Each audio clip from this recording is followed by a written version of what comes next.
pastikan lah ya administrasi kependudukannya sesuai dengan kondisi yang sebenarnya atau mutakhir ya.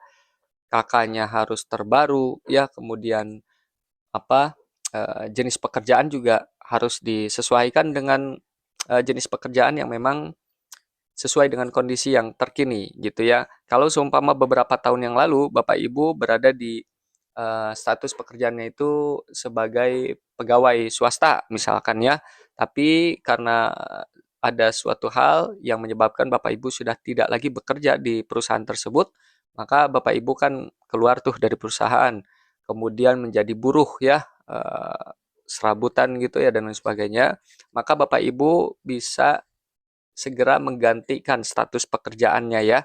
Karena kalau tidak diganti itu status pekerjaan yang tersemat di KTP dan KK, maka itu akan menyebabkan bansosnya tertolak ya.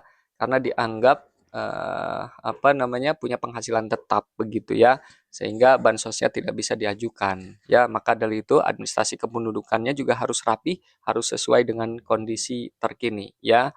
Kemudian Bapak Ibu juga kalau misalkan ada anak balita atau lansia atau anggota keluarga yang memang masuk komponen kepesertaan PKH gitu ya, kategori PKH, balita ya yang baru lahir misalkan, itu segera diupdate kartu keluarganya ya, masukkan ke dalam kartu keluarga ya, jadi anggota keluarganya. Kadang gini Bu, kita ya seringkali melihat warga yang sudah melahirkan itu tidak segera melakukan update KK sehingga ketika mengajukan bansos, seumpama dia memang baru punya di dalam rumah tersebut balita ya satu orang begitu, lansia tidak punya, kemudian disabilitas tidak punya, anggaplah yang baru menikah begitu ya punya balita satu, tidak diupdate, kemudian dia mengusulkan bansos, maka itu kan akan menjadi apa ya, bisa saja tertolak karena tidak dianggap tidak punya komponen di dalam rumah tersebut ya.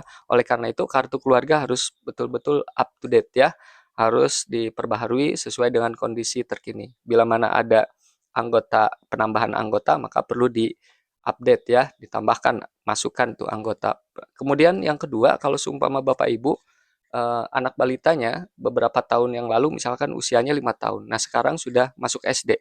Update juga tuh status